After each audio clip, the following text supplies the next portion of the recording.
और हमारे शास्त्र भी कह गए हैं, नारी सताए तीन मिटे, कौरव रावण कंस, जनता सताए सब मिटे, धन वैभव और वंश। खाली आरक्षण देने से बात नहीं बनेगी, आरक्षण के साथ साथ हमारी मातृशक्ति को संरक्षण भी देना होगा, उनको इस लायक भी बनाना होगा। खाली नारे से बात नहीं बनेगी कि बेटी बचाओ बेटी पढ़ाओ, और बेटी जब पढ़ने के लिए कॉलेज में जाए तो वो बेटी गोली खाए और गोली खा के अपने घर में वापस आ जाए, अपनी नाकामयाबी सरकार छुपाए। चर्चा ये होनी चाहिए थी कि क्राइम क्यों हुआ, वो निकिता बेटी क्यों मारी गई, वहां पर पुलिस की व्यवस्था क्या थी, कॉलेज में एग्जाम देने जा रही है बेटी, सुरक्षा की व्यवस्था क्या थी। सरकार सरकारी स्कूल कॉलेज बंद कर रही है, गांव के लोग पंचायत लेके जाते हैं, उनको मंत्री कहते हैं नहीं नहीं आप बेचिंत रहिए, हमने स्कूल बंद कर दिया है, बेटियों को आने जाने में परमिशन नहीं होगी, आपके स्कूल में बच्चे नहीं थे और हम बसें लगाएंगे।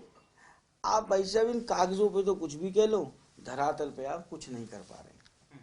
एक राइट टू रिकॉल का बिल भी जो है वो पास किया गया, आपको लगता है कोई सुधार होगा उससे? देखिए साहब, हमारे देहाती में कहावत है, गरीब की जोरू सबकी भाभी। आप राइट टू कॉल करिए, अच्छी बात है, पर जो हमारी लोकतंत्र की सबसे छोटी इकाई है और सबसे सक्षम इकाई है, आप सारी चीज उस पर क्यों थोप रहे हैं? आप विधायकों पे क्यों नहीं थोप रहे ये चीज? आप सांसदों पे क्यों नहीं थोप रहे ये चीज? आप पढ़ाई का लेके आए एजेंडा के 10वीं पास होना चाहिए, बहुत अच्छी बात है। पढ़े लिखे सरपंचों, पढ़े लिखे निगम पार्षदों, पढ़े लिखे मेयरों, बहुत अच्छी बात है। अब आप देखिए, आपने 10वीं का पार्षद के लिए कर दिया, उस एक जिले का मेयर या जिला परिषद प्रमुख या ब्लॉक प्रमुख या सरपंच 10वीं पास है, पता लगा मंत्री आपने बना दिया अंगूठा टेक, क्योंकि विधायक के लिए तो आपने रखा नहीं। आप सिर्फ इस छोटी इकाई पे ही अपनी चीज क्यों थोप रहे हैं कि छोटे पे आपका जोर चल रहा है, जितने मर्जी डंडे मारी जाओ। आपको 10वीं का कानून लाना था पंच सरपंचों के लिए, नगर निगम पार्षदों के लिए। मैं समझता हूं आपको विधायकों के लिए ग्रेजुएट का लाना चाहिए था, एमपी के लिए पोस्ट ग्रेजुएट का लाना चाहिए। आप सिर्फ छोटे लोगों पे क्यों अपनी तानाशाही चला रहे हैं? ऐसे ही आज आपने राइट टू रिकॉल का आप लेके आए हैं, हम लोग तो सदन से बाई नेम कर दिया था, बाहर थे। पहली बात तो कल भी परसों भी सेशन था 5 तारीख को, आपको कल भी बिल लाना था तो आप 5 तारीख को तो दे देते हमें। सदन में हमें बिल दिए जाते हैं कि जी आप लोन बिलों पे चर्चा करो, जबकि हम लेजिस्लेटर्स का असली काम क्या है कि हम बिल पढ़े।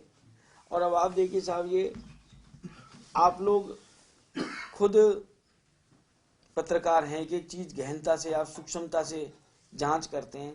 ये बिल पास भी हो गया, पहले ऑर्डिनेंस आया, ये जो 75% लेबर वाला बिल था, उसके बाद गवर्नर साहब ने वापस कर दिया और कानूनी प्रक्रिया है, मैंने वो भी मांगी है लिखित में उनसे कि पहले क्यों तो वापस आया, क्यों कैबिनेट में गया, क्या चीज रही क्या चीज नहीं रही।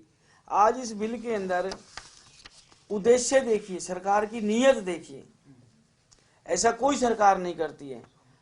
इस हिसाब से आप जहां एक बात कहते थे कश्मीर से कन्याकुमारी तक, अटक से कटक तक भाजपा कहती थी एक देश एक झंडा एक संविधान, ये एक देश एक झंडा एक संविधान कहां गया? आप तो पूरे स्टेट को एक नहीं मान रहे, आप तो जिलों में भेदभाव कर रहे हैं। आज इस बिल को लाने के लिए इन्होंने क्या उद्देश्य बताया है?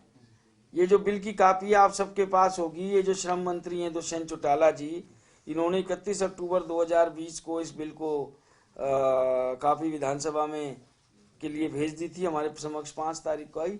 प्रवासी श्रमिकों की एक बड़ी संख्या, विशेषतः कम वेतन पर कार्यरत रोजगारों के लिए प्रतिस्पर्धावश स्थानीय आधिकारिक संरचना, मूलभूत ढांचे व आवास संबंधी सुविधाओं पर महत्वपूर्ण प्रभाव डालती है और मलिन बस्तियों का प्रसार करती है। आप में से भी काफी साथी प्रवासी हैं, आपने कितनी मलिन बस्तियों का प्रसार किया है आज तक? क्या यूपी, बिहार, आंध्र प्रदेश, झारखंड, छत्तीसगढ़, या जो भाई हमारा दिल्ली से भी हरियाणा आ रहा है या पंजाब से भी आ रहा है, वो क्या सिर्फ मलिन बस्तियों का प्रसार कर रहे हैं? ये हमारे गवर्नर साहब भी बिहार से आए, क्या इन्होंने भी मलिन बस्तियों का प्रसार किया है? आप भावना क्या रख रहे हैं? वोट चाहिए भाई हो, आप हमारे गले लगाएंगे, छाती चिपटाएंगे, झूठ मूठ को बोलेंगे आज तो खाना आपके घर खाना है। शर्म नहीं आती? उस खाने में उस दिन जहर नजर नहीं आता? उस दिन नहीं लगता ये तो मलिन बस्तियों का प्रसार कर रहे हैं, हम यहां खाना क्यों खाएं।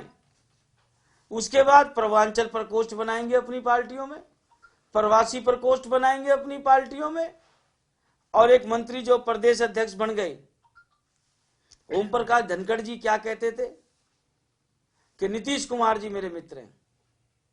आप सबने भी वो बयान सुना होगा उनका।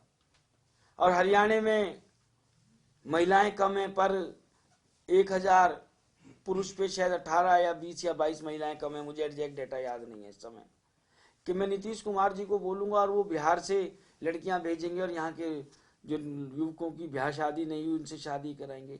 मतलब हम नेता होके इतनी घटिया सोच कैसे रख सकते हैं। बहन बेटी तो हमारे लिए सर्वप्रथम होती है। उसके बाद मैं एक नियत की बात बता रहा हूँ। आपने कहा ना कि साहब इन्होंने महिलाओं के लिए कानून बनाया, कानून बनाने से बात नहीं बनेगी, सबसे पहले उसको अपने मन में धारना पड़ेगा, अपने मन में उतारना पड़ेगा। ये देखिए बीजेपी हरियाणा की वेरीफाइड साइट है फेसबुक की। बड़ौदा चुनाव में इनके पार्टी के प्रदेश अध्यक्ष क्या कहते हैं, मैं पूरा पढ़ के तो आपका नहीं बता पाऊंगा।